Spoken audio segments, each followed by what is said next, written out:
அஸ்ஸலாமு அலைக்கும் வரஹ்மத்துல்லாஹி வபரகாத்துஹு. அன்பார்ந்த அனைத்து உறவுகளுக்கும் இனிய இரவு வணக்கம்.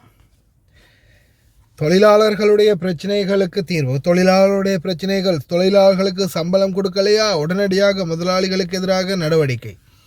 முதலாளிகளுக்கு அதற்கு பிறகு எந்த ஒரு தொழிலாளியையும் அமர்த்தவே முடியாது. பப்ளிக் அத்தாரிட்டி ஃபார் மேன் பவருடைய ஆதிராடி நடவடிக்கைகள். அதே போல் சம்பளம் சரியான டைமுக்கு கொடுக்கலைன்னா அதுக்கு எதிராக நடவடிக்கை. Digital service streamline work permit distribute பண்ண ஆரம்பிச்சிருக்கிறாங்க. சரி, அடுத்ததாக தொழிலாளர்கள் கேதரிங். தொழிலாளர்கள் ஒன்று கூடுறது, தொழிலாளர்களுடைய பிரச்சனைகளை பற்றி தீர்வுகளை பெற்றுக் கொடுக்கறதுக்கான முயற்சிகள் ஈடுபடுறாங்க. ஹியூமன் டிராஃபிக்கிங் சம்மந்தமான கேஸ் ஒன்று இப்போ ரீசெண்டாக வெளியாகி இருந்துச்சு. இந்த கேஸில் பார்த்தீங்கன்னா கிட்டத்தட்ட எஜிப்தியன் ஒரு இன்ஃப்ளூயன்சரும் அவங்களுடைய அம்மாவும் சேர்ந்து 364 தொழிலாளர்களை சட்டவிரோதமாக ஒவ்வொரு இடங்கள்லையும் வேலைக்கு அமர்த்தி இருக்கிறாங்க. எல்லாமே போலியான விசா ஃபோர்ஜரி தான் நடந்திருக்குது. ஹியூமன் டிராஃபிக்கிங் ஒரு பக்கம். சரி, இது எல்லாமே நாம் ஒரு பக்கம் வைப்போம். அதே மாதிரி நான் இந்த வீடியோ போடுறேன்னு பாருங்கள். டெய்லி தொழிலாளர்களை எடுத்து கொண்டு போய் வச்சு அவேர்னஸ் பண்ணி தொழிலாளர்களுடைய கேதரிங், அதாவது சம்பளம் கொடுக்கலன்னு நிறைய தொழிலாளர்கள் ஒன்று சேர்றாங்க இல்லையா, அந்த ஒன்று சேர்றது தவறு, அப்படி சட்டவிரோதம் செய்யக்கூடாது அப்படின்னு தொழிலாளர்களுக்கு அவேர்னஸ் பண்ணுறாங்க.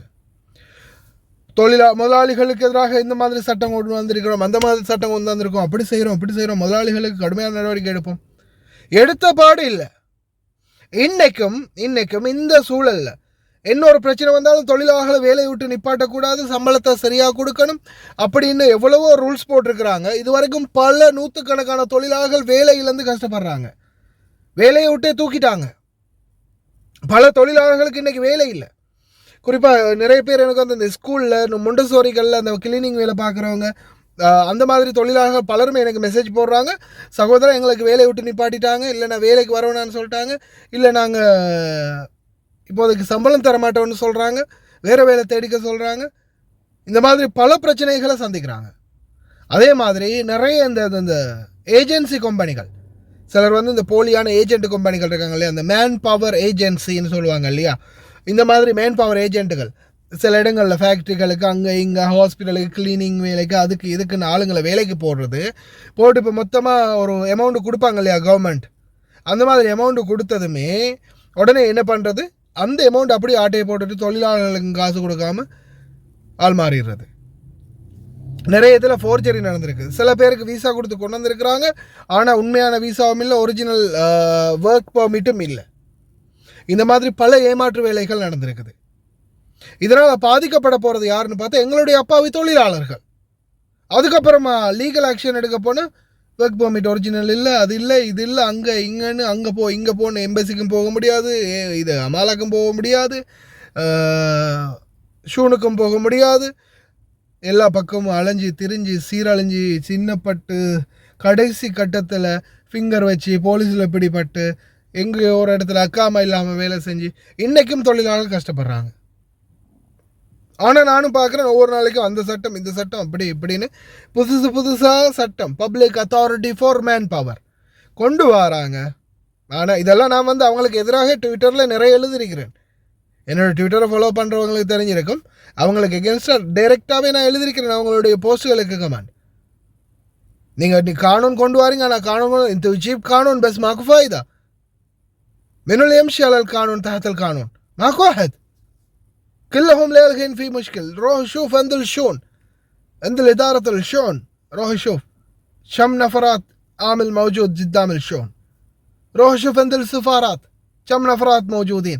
روح عند شوف عند العمالة المنزلي كم نفر موجود. ما اللي يلاتينو நான் எழுதியிருக்கிறேன். ஏன் நான் நிறைய தடவை பார்த்துருக்கிறேன். இவங்க ஒவ்வொரு கானூன் ஒவ்வொரு டீட்டெயில்ஸையும் போடுவாங்க. எந்த ஒரு இதுக்குமே சரியாக அதே பிரச்சனை வருது. இல்லையே அப்படி சம்பளம் கொடுக்காம விட முடியாது, இந்த ரூல்ஸ் இருக்குது. என்ன ரூல்ஸ் பிரதர், ஒரு ரூல்ஸும் இல்லை, இவனுங்க சொல்கிறது தான் நம்ம கேட்டு நடக்கணும் அப்படின்ற மாதிரி தான் வாரவங்க சொல்கிறாங்க. ஷூனுக்கு போங்களேன், ஷூனுக்கு போனால் கணக்கு எடுக்கிறாங்கல்ல, அங்கே போனாலும் இங்கே போனாலும் எங்கே போயும் வேலை இல்லை. சில நேரங்கள் அந்த மாதிரி ஸ்தம்பிதமாகுது தொழிலாளர்களுடைய நிலைமை. ஆனால் தொழிலாளர்கள் எங்கேயாவது ஒரு இடத்துல சம்பளம் கொடுக்கலன்னு ஒன்று கூடினா உடனே கைது பண்ணுறது. தொழிலாளர்கள் அப்படி செஞ்சாங்க உடனே கைது, தொழிலாளர்கள் எப்படி செஞ்சாங்க உடனே கைது. ஆனால் அந்த தொழிலாளர்களுக்கு நடக்கக்கூடிய அநீதிகளை தட்டி கேட்குறதுக்கு தட்டி கேட்குறோம் தான். இந்த தட்டி கேட்டது போனஸை பற்றி பேசினதுக்காகத்தான் இந்த கடைசியில் நாட்டுக்கும் போக முடியாமல் இது வரைக்கும் கட்டின காசோடு சேர்த்து இன்னும் இருக்குது, இன்னொரு 5 வழக்கு இருக்குது. அந்த 5 வழக்கையும் முடிஞ்ச பிறகு பார்ப்போம் மொத்தமாக எவ்வளோ கடைசியில் என்கிட்ட இருந்து உருவி இருக்குது இந்த நாடுன்னு. எல்லோரும் சந்தோஷமாக இன்றைக்கி போனஸ் எடுத்துகிட்டு போகிறாங்க. ஆனால் இன்றைக்கி நான் அதுக்காக அனுபவிக்கிறது எனக்கு தான் தெரியும், அது நரக வேதனையை. ஓகே, ஆனாலும் சந்தோஷம், மனசுக்கு ஒரு நிம்மதி. ஏன்னா சில தொழிலாளர்கள் சொல்லக்கூடிய வார்த்தைகள் அது வந்து மனசுக்கு ஒரு கம்பீரமாக இருக்கும்னு சொல்லலாம். வாரது வரட்டேன்டா, என்ன வந்தாலும் பார்த்துக்கலாம்டா அப்படின்னு சொல்ல தோணும். அந்தளவுக்கு சில சகோதரிகள் போடக்கூடிய மெசேஜ். இப்போ கூட ஒரு சகோதரி இப்போ ரீசெண்டாக ஒரு மெசேஜ் ஒன்று அனுப்பியிருந்தாங்க. இதுதானே ரொம்ப நன்றிண்ணா. உண்மையிலுமே என் மனசுல இவ்வளோ தூரம் ஒரு தைரியம் தெம்பா இருக்கும்னா உங்கள்கிட்ட நியூஸ்ல பார்த்து ஒரு விஷயத்தை நான் கற்றுக்கிட்டனால தானே. உண்மையிலுமே நீங்கள் கத்துறவங்களும் மூலமா அதிகமாக ஆசீர்வதிக்கணும். உங்கள் தேவைகளை கற்று கண்டிப்பாரு.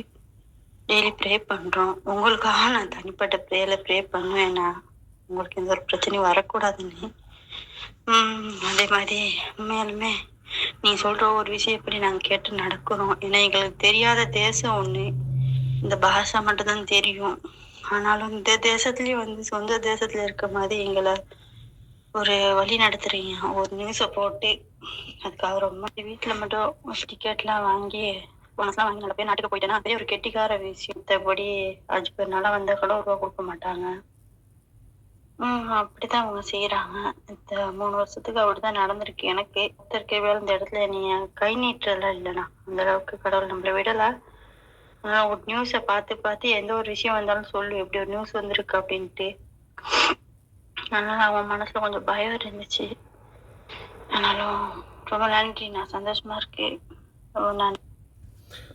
தொழிலாளர்கள் அந்த அதான் அது எவ்வளோ யார் என்ன சொன்னாலும் போகடா மயிறு அப்படின்ட்டு நான் என்னுடைய பயணத்தை நான் தொடர்றதுன்னா பாமர மக்கள் சிலர் இப்போ இதுல எல்லாம் வந்து கமெண்ட் பண்ணி சிலர் வந்து பெரிய பெரிய பந்தா காட்டுவாங்க இல்லையா, லோங்கா பேசுகிற லென்த்தா பேசுகிற அப்படி செய்கிற எப்படி செய்கிறேன்னு.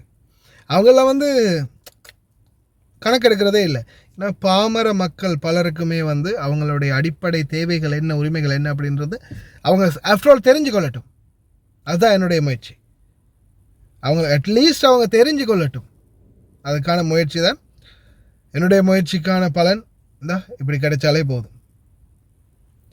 அதுக்கு மேல் அதிகமாக சொல்ல முடியாது. சில வார்த்தைகளை சொல்லி திட்டு வாங்குறது தான் மிச்சம். அதனால் மனசார உங்களுக்காக என்றும்